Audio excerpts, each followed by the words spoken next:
Jason, Yes, Gary. guess what? I don't know. Somebody tried to drop a tree on me. Ooh. Yeah. Did they miss? They missed, and I'll tell you why.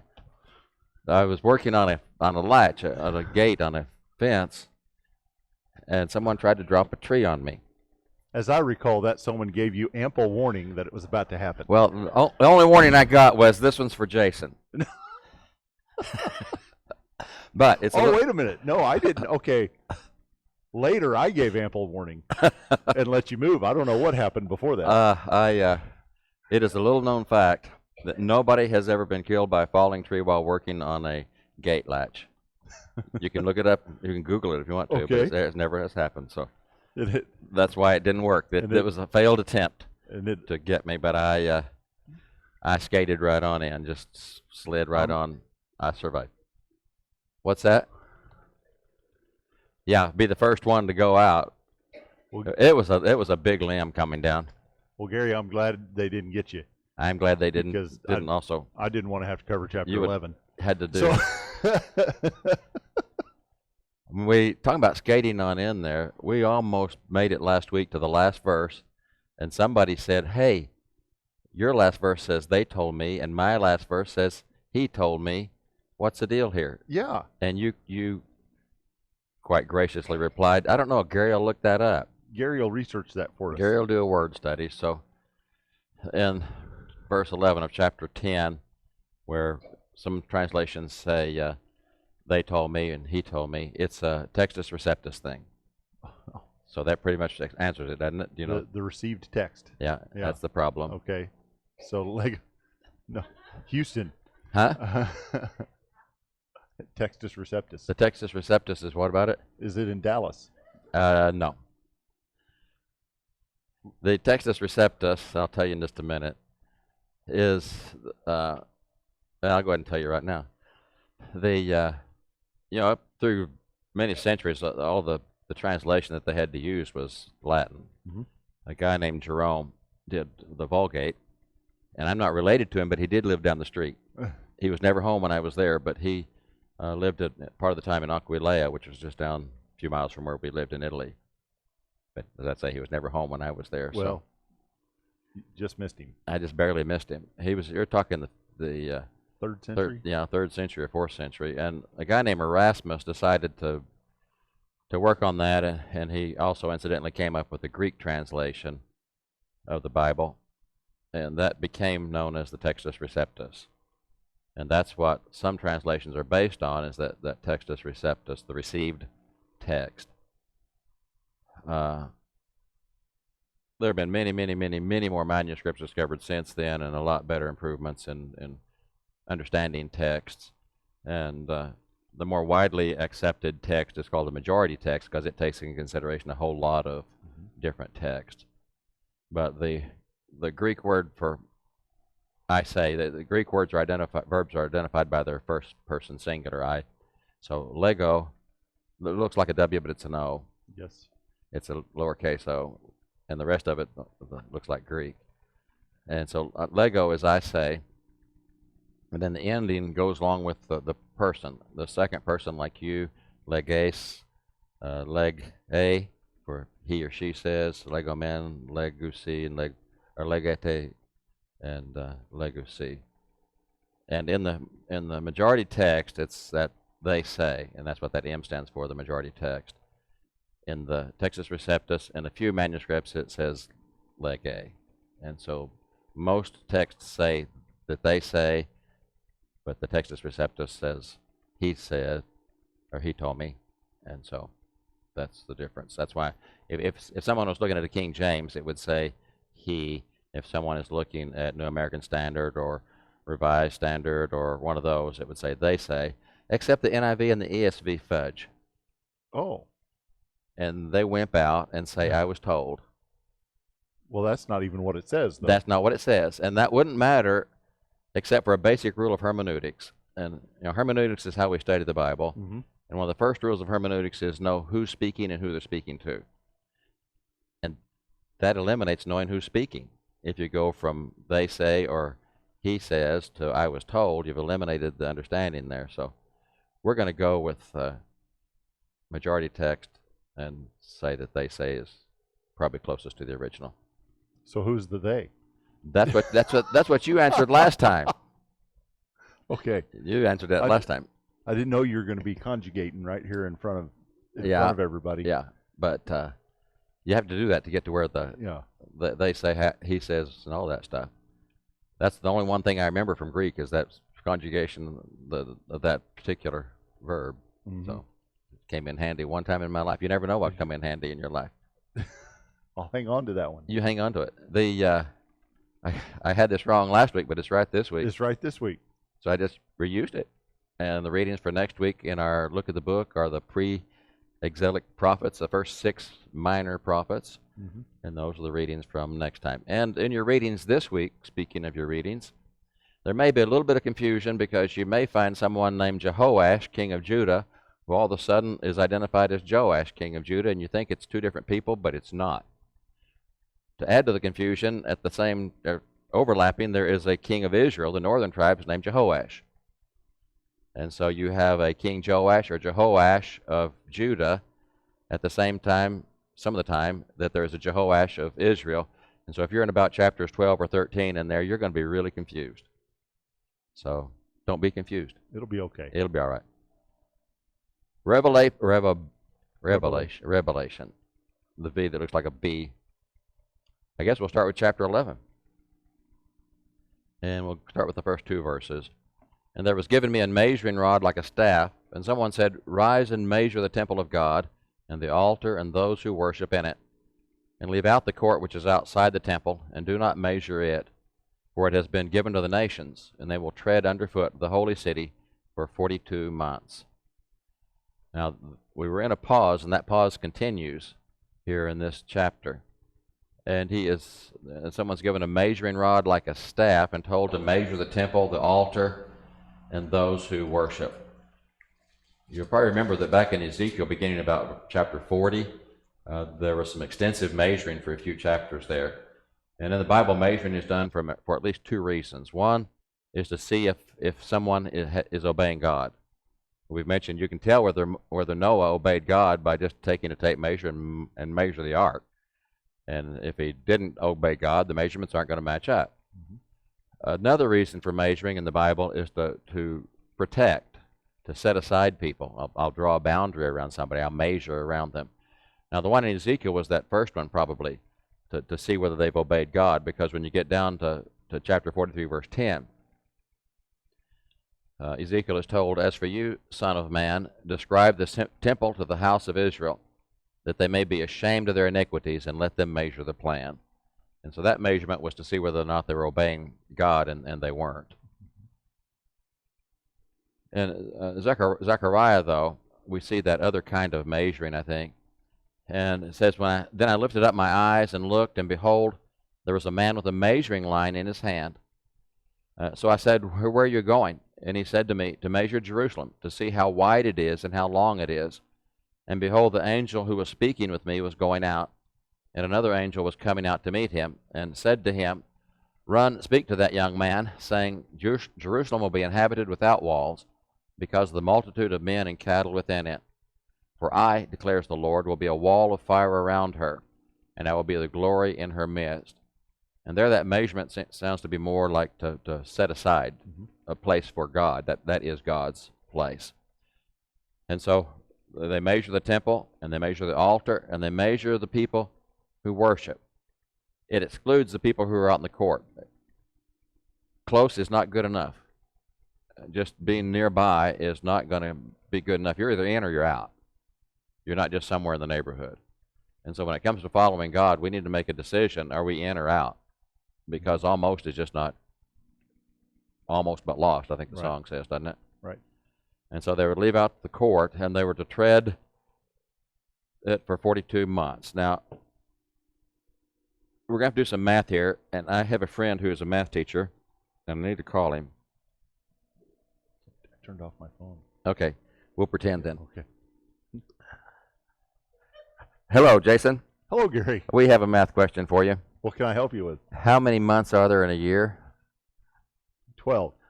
12. Okay, if there are 12 months in a year, what would 42 months be? That would be 3.5 years. Okay, thank you. Thank you very much. You're welcome. Okay. I was afraid he'd turn this phone off. So 42 months is 3.5 years. And we get back to this broken. Remember last week, I think we ran into a 5, and that's just not a prophetic number. Yeah. But it's a broken 10. It's half of a 10.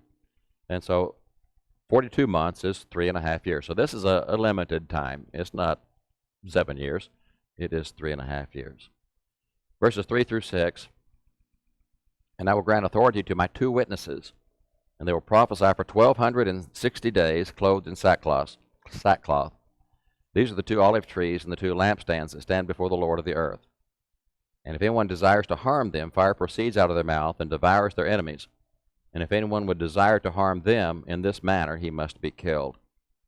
These have the power to shut up the sky, in order that rain may not fall during the days of their prophesying. And they have power over the waters to turn them into blood, and to smite the earth with every plague, as often as they desire. God has these 2 witnesses, and that's a significant number throughout the Bible.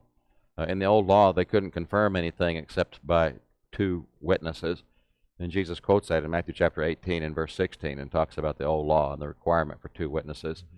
Paul says in 1 Timothy 5:19 that to not accept an accusation against an elder except by two witnesses.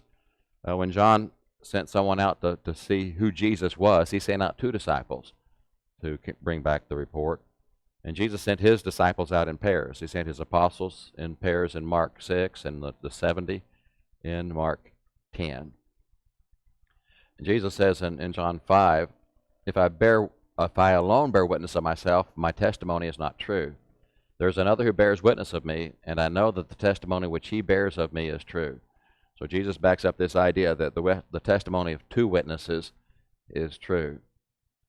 And a little bit later in that same Matthew 18, Jesus says, again I say to you, that if 2 of you agree on earth about anything that they may ask, it shall be done for them by my Father who is in heaven.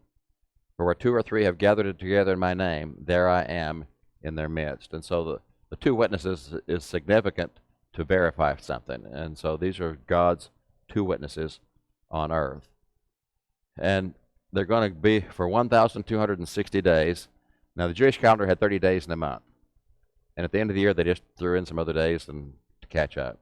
But it was 30 days in a month. So I've got to call and see.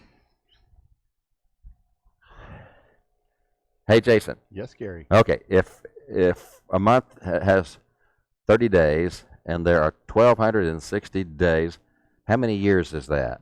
That's 3.5 years, Gary. Okay, thank you, Jason. Next time, I'm just going to put you on speakerphone. Okay, that's good. It's good to have someone you can call and get these answers. And so here's 3.5 years. Surprise, surprise, surprise. Do you know how many times we run into that in the book of Revelation? I think you run into it in your chapter, and later on we run into it. And it's just that limited time. And these witnesses are going around for 3.5 years. They're dressed in sackcloth, which indicates mourning, concern. Mm-hmm. And they have the 2 olive trees and the 2 lampstands. Back in Zechariah again, in chapter 4, that whole chapter deals with these olive trees and lampstands. And toward the end of that chapter it says, Then I answered and said to him, What are these 2 olive trees on the right of the lampstand and on his left? And I answered the second time and said to him, What are the 2 olive branches which are beside the 2 golden pipes, which empty the golden oil from themselves? So he answered me, saying, Do you not know what these are? And I said, No, my Lord. Then he said, These are the 2 anointed ones who are standing by the Lord of the whole earth. A little bit earlier in that chapter, it mentions Zerubbabel, and Zerubbabel and Joshua are the 2 anointed ones in that case, the king and the priest. And these are God's representatives. These are the people who represent God among his people. And so that's what those 2 witnesses are, I think, in Revelation. These are just representatives of God, and they're there to spread his message. They're the 2 olive trees and the 2 lampstands. The reason they're the same is because the olive trees provide the olive oil that is burned in the lamps. And so they're the same thing. They're given power to shut up the sky, which kind of reminds us maybe of Elijah, who shut up the sky, and James said for 3.5 years, and it didn't rain. They were given power to turn water to blood and the power to smite earth with blood. And so they were just given a lot of power as they went out proclaiming the gospel. And it's interesting today that the power we have is the power of the blood. And that's the only power that we have. The power, all the power we need is in the blood. Mm-hmm. And if we have the blood, we have every bit of power that we need. In verses 7 through 10, and when they have finished their testimony, the beast that comes up out of the abyss will make war with them and overcome them and kill them. And the dead bodies will lie in the street of the great city, which mystically is called Sodom and Egypt, where also their Lord was crucified. And those from the peoples and tribes and tongues and nations will look at their dead bodies for 3.5 days, and will not permit their dead bodies to be laid in a tomb. And those who dwell on the earth will rejoice over them and make merry. And they will send gifts to one another, because these two prophets tormented those who dwell on the earth. That's a sad story. Mm-hmm. I thought the whole story of Revelation was victory. Well, it's not over yet. Oh, okay. We're not to the end of this story. Mm-hmm. In fact, it is a very good story. It's a happy story. They will make war and kill them. It's identified as the great city Sodom and Egypt, and the city where Jesus was crucified. I didn't even know Egypt was a city. It bears resemblance. Yeah, it's the figure here. It's not the literal application. It's what it represents. And so this is the great city, and they looked at their body for 3.5 days, and they just had a party. They rejoiced. They made merry. They sent gifts because they had won. In verses 11 through 14. And after the 3.5 days, the breath of life from God came into them, and they stood on their feet. And great fear fell upon those who were beholding them. And they heard a loud voice from heaven saying to them, "Come up here." And they went up into heaven in the cloud, and their enemies beheld them. And in that hour there was a great earthquake, and 1/10 of the city fell, and 7,000 people were killed in the earthquake. And the rest were terrified and gave glory to the God of heaven. The second woe is past. Behold, the third woe is coming quickly. If 3.5 years is a limited time, what's 3.5 days? Even more limited. That's even more limited. And they lie there for 3.5 days, and then after the 3.5 days, they're alive again. And God brought them right back alive. Can you imagine the look on those people's faces when they've been rejoicing because these were dead, and all of a sudden they're just back alive again? It created great fear. Then there was a loud voice from heaven. I think we're going to see a lot of that in the next few chapters, a lot of loud voices coming from heaven. It says to them, "Come up here." There's no greater victory than that, is there? To serve God all your life and to be given life again and hear God say, "Just come on in. Come up here."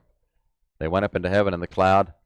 Meanwhile, on earth there was a great earthquake, and 1/10 of the city fell, and 7,000 people were killed by the earthquake. There's that 7 times 10 times 10 times 10.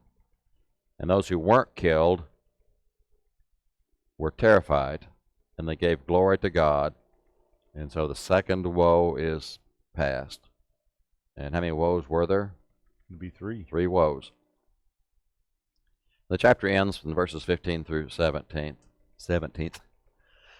And the 7th angel sounded, and there arose loud voices in heaven, saying, "The kingdom of the world has become the kingdom of our Lord and of his Christ, and he will reign forever and ever."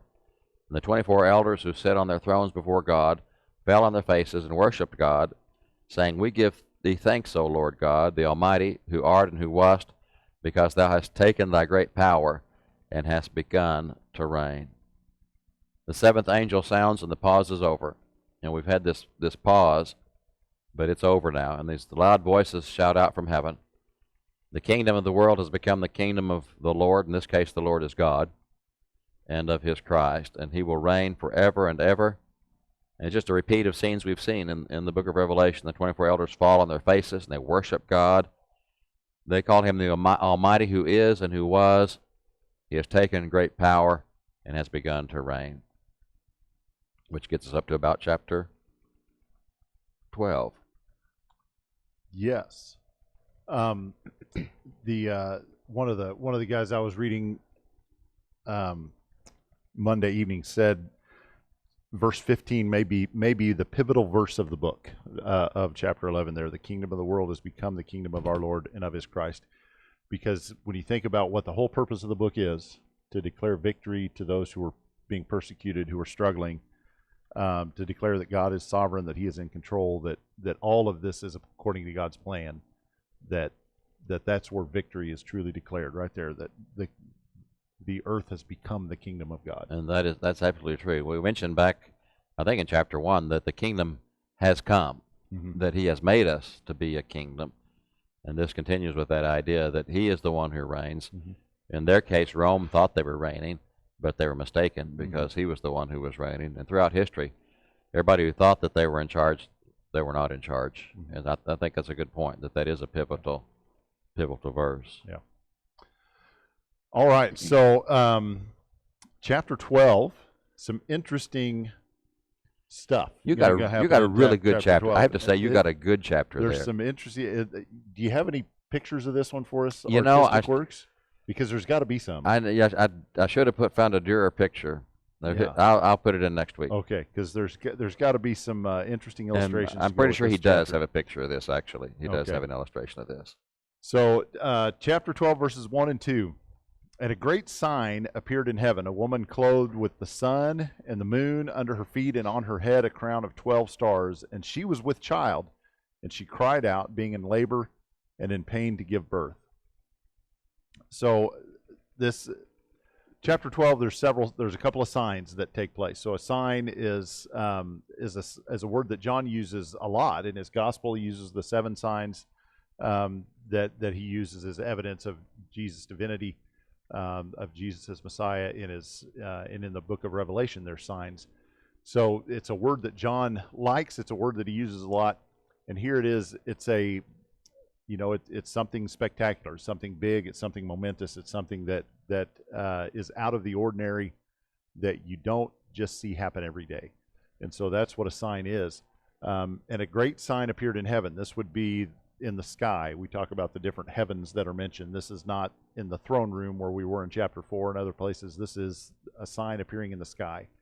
So you see a woman, and she is in the most vulnerable position she can be in. She is in the act of giving birth, but she is clothed with the sun. She has the moon under her feet, and she has a crown, that Stephanos, and the Stephanos is that crown of victory, versus the diadem that is the crown of you can take it, but power. Stephanos is something you earn, you deserve. Right. Stephanos is what you have earned, and diadem is the one that you have stolen. Yeah. Can be stolen. It could be a good thing, but it's something you just take by power. Okay. And her crown it's a crown of 12 stars. So we've seen some of this symbolism before already. We've seen stars. We've seen the moon. We've seen clothed with the sun.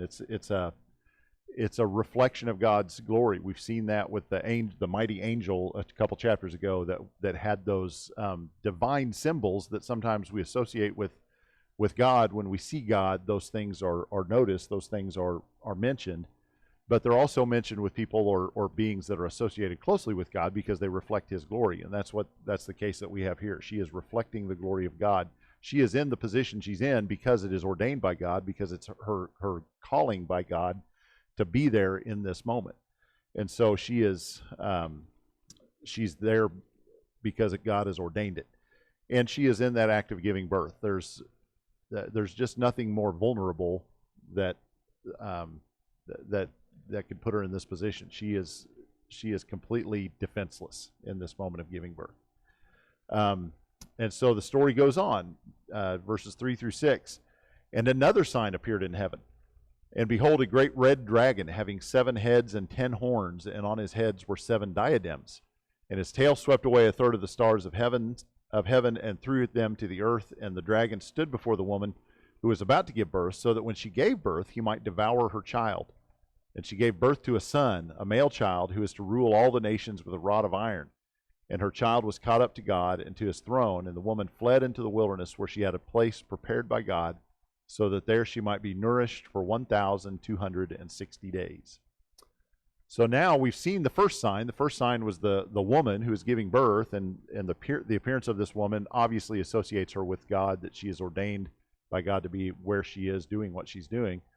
And then as soon as that sign is perceived, another sign appears, and the second sign is this great red dragon. And the appearance of this dragon is straight from your worst nightmare. There is as beautiful and as pure and as holy and as virtuous as the sign of the woman was, who is there representing God's plan. This beast appears that is the complete opposite. He stands in stark contrast to the woman who is giving birth. The great red dragon has 7 heads. So the number 7 standing for that complete number. So he is complete in his evil. He is complete in his antithesis of what she was, as good and pure as she was. He is completely the opposite of what she is by those 7 heads. His 10 horns. Horns are a sign of power. They're a sign of authority, and he has 10 of them, which 10 is that another number symbolizing power. And so he has a lot of power. Have we ever seen a beast with 10 horns before? Or a creature with 10 horns? A creature with 10 horns. That's a good question. Didn't we see something like that in Daniel? Yeah. And was there not a lamb that had like a ram? 7 horns? Okay, the lamb that we saw earlier in chapter 5 had 7 horns. Yeah. That was Jesus. Yeah. And that was representative of his divine power. So here he has 10 horns. How do 10 horns fit on 7 heads? That's not the point. That's not what it's about. It's the symbolism of the numbers. It's not about the, being able to fit those things together so that they make sense as a picture, as an artist might try to draw it. And on the 7 heads with 10 horns, there are 7 crowns. And this one specifies that they're the diadems. They're not the crowns of the stars that the woman has. They are the diadems, the ones that have been taken by force, that he has. So he stands in contrast in every aspect of his being. He stands in contrast to the woman. His tail sweeps away 1/3 of the stars. What does it mean when stars are swept out of the heavens in Revelation? It's a designation of the end of a system. And no matter in any prophetic writing, it's the end of that system. So there's a delineation of something happening. There's going to be a break in the narrative from the pre-birth to the after the birth of this child that is being born. He's sweeping away 1/3 of the stars as an indication that there is a change in systems, and he is waiting to devour the child as it is born. Now, why would he not just gobble up the woman if she's so vulnerable, if she's so defenseless in her position? Why not just end her, and in doing so end the child? Why does he wait for the child to be born? Maybe we'll find out in a minute. Maybe we'll find out. Maybe it has something to do with, maybe he's tried before to harm the woman. Yeah. And he's been unsuccessful. There are so many of these contrasting symbols throughout the book of Revelation, contrasting seals, contrasting crowns. We see crowns all through the book. Right. But they contrast with each other. And so you're right. There's so many of these things that play against each other. They're opposites. And again, you're on one side or the other. Yeah. And we want to be on the right side. So the son is born. She gives birth. The birth takes place, and the son is identified. The son is there. The one that is identified as the one that is to rule all the nations with a rod of iron. And this speaks to us. We know who this is. Psalm 2, verses 7 through 9. I will surely tell of the decree of the Lord. He said to me, Thou art my son. Today I have begotten thee. Ask of me, and I will surely give the nations as thine inheritance, and the very ends of the earth as thy possession. Thou shalt break them with a rod of iron. Thou shalt shatter them like earthenware. Psalm 2 is a messianic psalm. It's one of the most messianic psalms that there is. Just all throughout, it's littered with that messianic language.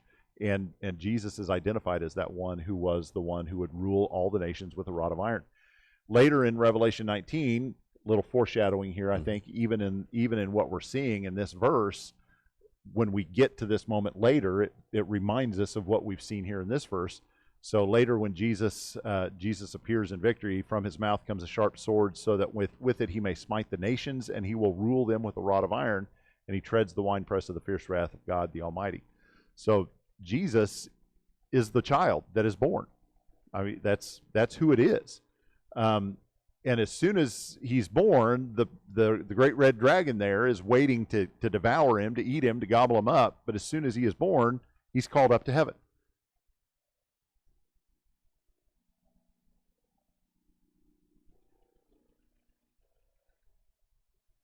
Mm-hmm. Absolutely.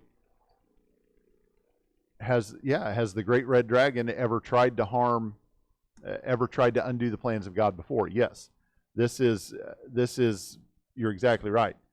And so again, with the imagery, we could get too caught up in the details. We could get too lost in the details and try to make specific things mean certain things. But where is the life of Jesus? If he's born and then boom, caught up to heaven, there were 33 years of ministry that took place, mm-hmm. of actual life of Jesus on this earth before he was ascended to heaven, and that's just skipped. It's just not there. It's not relevant to the story that John is imparting at this time. And so the child is caught up to heaven, and the story continues. The woman flees to the wilderness, to a place that has been prepared by God, nourished for 1,260 days. Hey, Gary. Hey, Jason, what's happening? What's up with 1,260 days? That's a good question. That's like a 3.5 years or so. It's a 3.5 years. And so what does that mean? It means it's taking care of him for that period of time. It's a limited time. And it reminds us of Elijah again. There was a time, mm-hmm. It was persecution. He was being persecuted for those 3.5 years. Mm-hmm. God was providing for him for 3.5 years. Right. Is it a good time? Is it a party for 3.5 years? No, not exactly. God is prepared a place for her. It's whatever God wants it to be. Right. It's a place that she is protected. Does God protect his people? You betcha. Okay. Now, is the woman Israel, or is she the church? Yes. Okay. Good answer. Okay.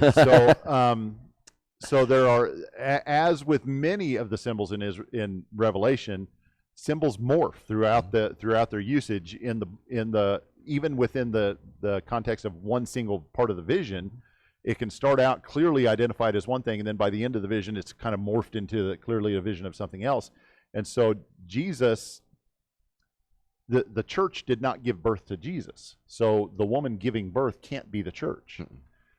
The nation of Israel gave birth to Jesus. So the woman giving birth has to be the nation of Israel. The 12 stars associate with that. But later on, after Jesus is ascended, the nation of Israel has been laid aside. The nation of Israel is no longer God's chosen people after the crucifixion, resurrection of Jesus, and after his ascension.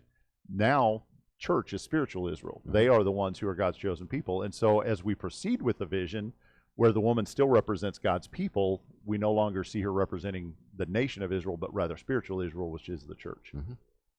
Later on, we'll see, toward the end of the book, we'll find the bride, and we'll ask, is that heaven, or is that in heaven, or is that here on earth? And the answer is yes. Yes.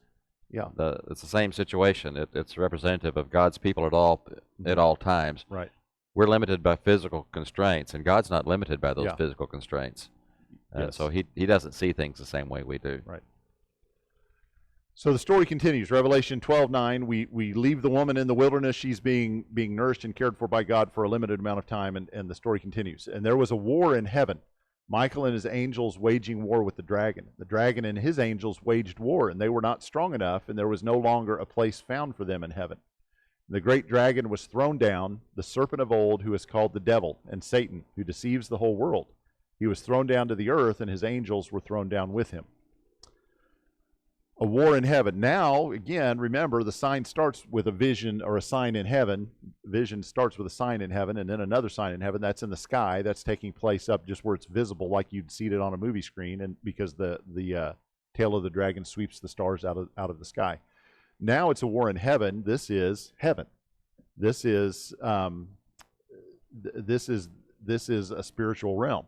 Michael and his angels are waging war with the dragon, and this is it represents the ongoing war between good and evil. We saw similar language in the book of Daniel when Daniel had begun praying, and it took 3 weeks for the angel to get there to talk to him about what he had been praying about.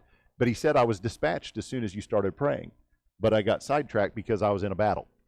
and I couldn't get here any faster. So that we have this similar type of language of spiritual warfare taking place in a realm, in a sphere, in a place that we can't see, that we can't comprehend, but that spiritual warfare is taking place. The devil and his angels waged war. And it's interesting. It says Michael and his angels waged war with the dragon, and then it says, and the devil and his angels waged war. This was not a one-sided attack. This was not one side lobbing volleys against the other while they were cowering in defense. This was both sides going at each other with everything they had. This was them throwing everything they have at one another. And the devil and his angels waged war. And is there any sweeter words than to say they were not strong enough? That's awesome. The devil, this great red dragon, this beast, the devil, Satan of old, the father of lies, and all of his demons, all of his angels, waged war against God and the forces of God, and they were not strong enough. They gave it their best shot. Yeah. And that's a common theme through the book. It's going to look bad. This battle, if we could have seen it, if we could have experienced it, it would have not been like any battle we've seen, or any battle that we can imagine, any movie scene you've ever seen, any description of an actual battle that's ever taken place in this world.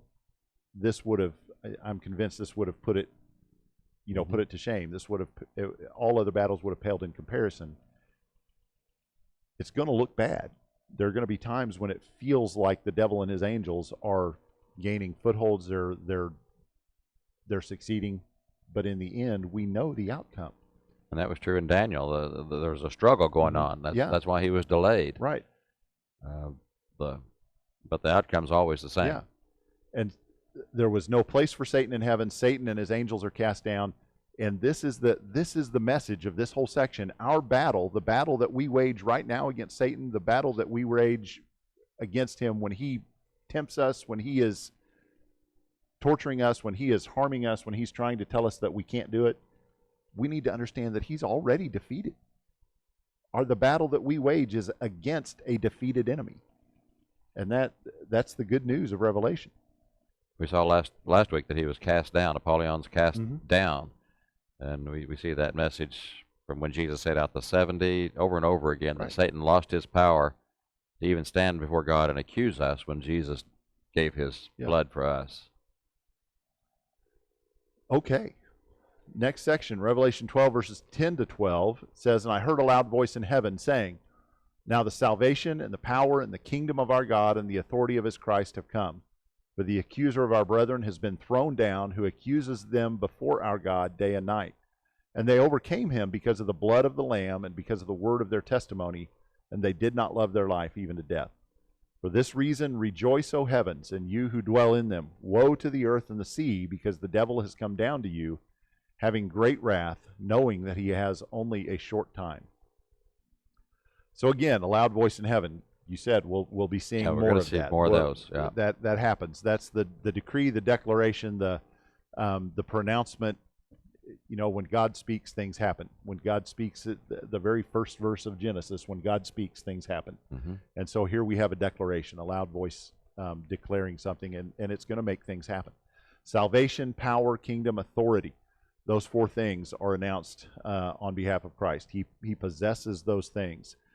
All of those things that the red dragon, that the devil wants to claim for himself, that he wants to be able to possess, and he claims to possess, they are given to Christ, because he does truly possess them.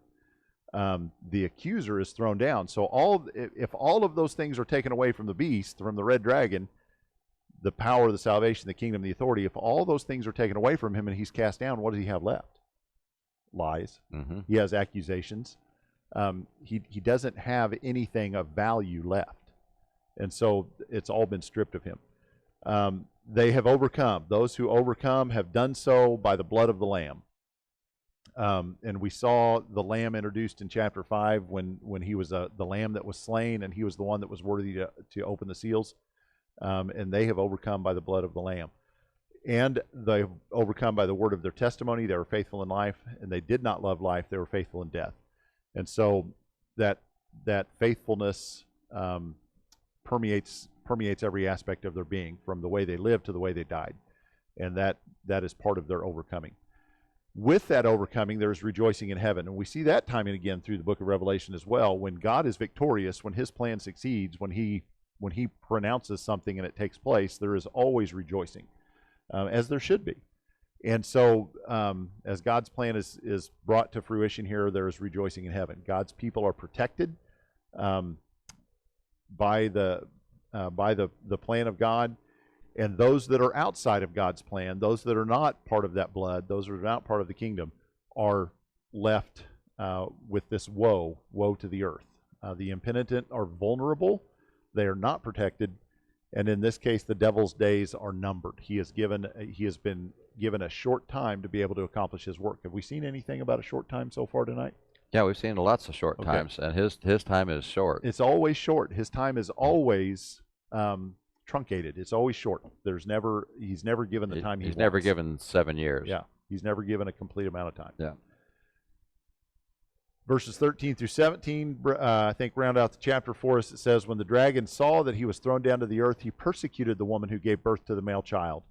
And the 2 wings of the great eagle were given to the woman in order that she might fly into the wilderness to her place, where she was nourished for a time and times and a half time from the presence of the serpent. And the serpent poured water like a river out of his mouth after the woman, so that he might cause her to be swept away with the flood. And the earth helped the woman. And the earth opened its mouth and drank up the river which the dragon poured out of his mouth. The dragon was enraged with the woman, and he went off to make war with the rest of her offspring, who keep the commandments of God and hold to the testimony of Jesus. The persecution of the mother is highlighted in this point. So remember, God has spirited her away. He's put her in the wilderness, and where he's nourished her for 1,260 days, and he has protected her. And now, after this great battle that has taken place in heaven and the devil is cast down to the earth, he has not been able to gain the victory he wanted to gain over the child, over the heir, who was taken up to heaven, and that's where he tried to attack. That's where he tried to launch his assault. He was cast down to the earth, and now he's been told he has a short time, and so he's going to attack the next target. If he can't attack the child, he's going to attack those that follow the child. And those are God's people. God's people are going to suffer because of the dragon, because of the evil that he has in his heart. The woman, who now represents who? The church. The church. The woman represents God's people now. It's the woman who gave birth, but it's also the woman that the child gave birth to, because she is the one who is the followers of the Son. So the woman is given wings to flee to the wilderness. And Exodus chapter 19:4 was interesting. You yourselves have seen what I did to the Egyptians, how I bore you on eagle's wings and brought you to myself. Exodus chapter 19, that great chapter of covenant where God promises his people that they would be his possession, that they would be his people, that they would enter into a special relationship with him. He bore them on eagle's wings. And so here, God's people are facing threat once again, and what does he do? He bears them on eagle's wings. He takes them to a place of protection. She is given a place. She is nourished for time, times and a half time. Gary? Yes. What is time, times and a half time? I don't know. We'll have to ask our studio audience. We have time. That's 1. And times. That's 2. And a half a time. That's 3 and a Uh-oh. half. Okay. I dropped my do phone. That. So 1 plus 2 plus a half. It's 3.5. It's 3.5. So 3.5, which is the same as 1,260 days. Which is the same as 42 months. 42 months, 3.5 years. Wow. Time, times, and a half times. We've seen that phrase before back in the book of Daniel. Daniel uses that phrase as well. So for a limited amount of time, the church, the woman, is going to suffer. But during that time, she's going to be protected by God. So even at times when it feels like the dragon is winning, when it feels like the dragon is gaining a foothold, understand that God is protecting that entire time. God is always protecting, even when it feels like doom is coming. And so for that time, she is hidden from the serpent, and the serpent is not allowed the amount of authority or the amount of persecution that he wants during that time. We should ask them, have any of you ever faced anything tough, either physically or mentally or spiritually, any kind of a challenge? Mm-hmm. What things help us make it through time like that? Let's say we have something that causes us physical pain. What can help us make it through that? Painkillers. Painkillers. Knowing that it's limited. That it's limited. That it's not going to last forever. It's going to have it's going to heal. Yeah, it's going to heal. Yeah. Yeah, You know, need to be reassured that this is not an always thing. It's not a forever thing. when you stick your fingers in a router, Yeah, it's hard to sleep for a couple of nights. Yeah, and they hurt. you can't do a whole lot with your hand for a while. Yeah. And so, Oh, but man. it's a passing. Yeah. It's a It went away this eventually. too will pass, and so it helps to know Yeah. that this is a limited thing. Mm-hmm. It does. It helps to know that it's not forever, and even if it lasts until the end of this life, it's still not forever. Yeah, that's still not forever. And I don't know if anybody here has ever just never had any problem in your life at all, just kind of smooth sailing the whole time through, and no challenges, no problems or anything. But there are a few of us who haven't quite figured that out. Yeah. And it helps just to know that it's limited, and it also helps to know that you're going to win. Mm-hmm. If you know the outcome, right, and that the present is limited, and you're going to win in the end, that's the way to make it through. Right. And so I choose that. Okay.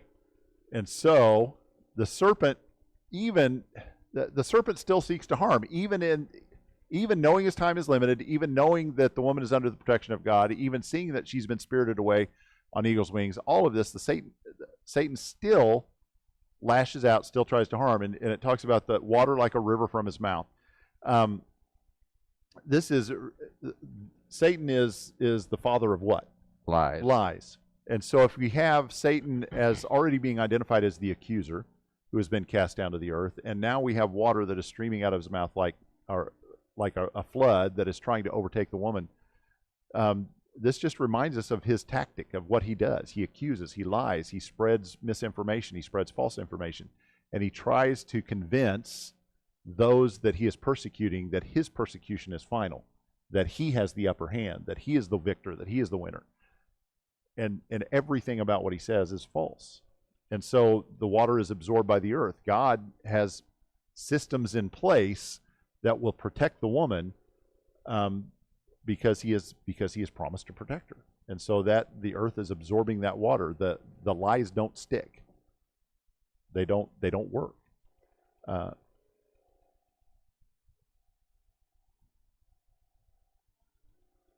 Mm-hmm.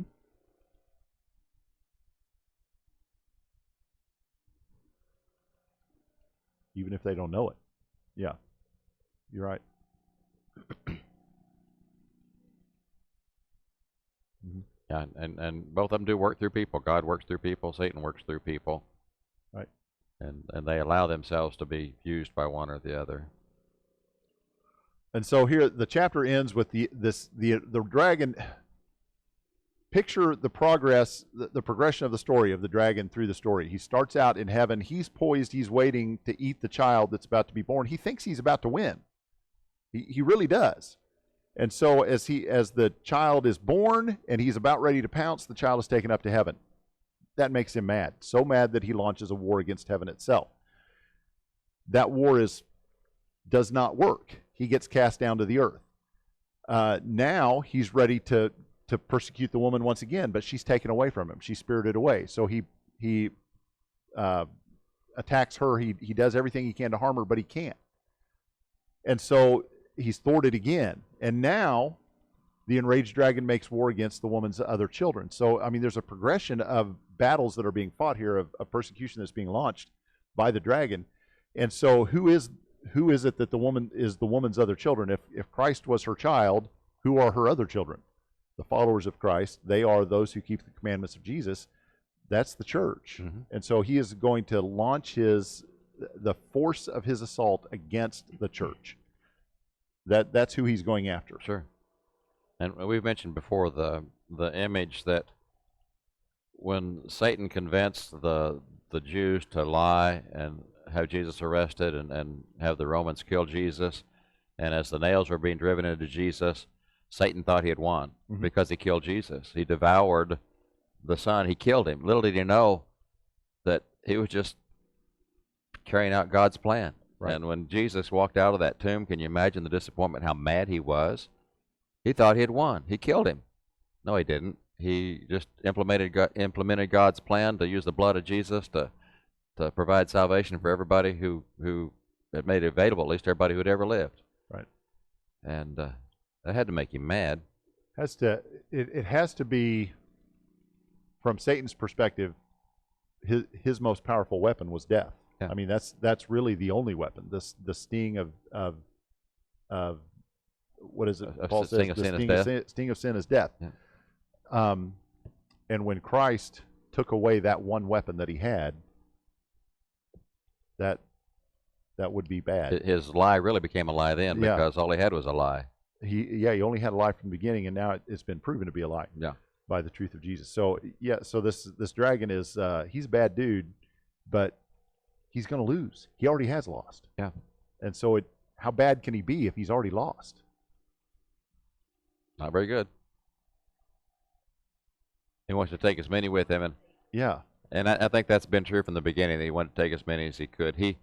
I think he decided that he didn't have to do what God said, that he could choose not to. And he wants to justify himself by taking as many people as he can with him, and tell God, look, see, I'm right. These people are on my side. I won.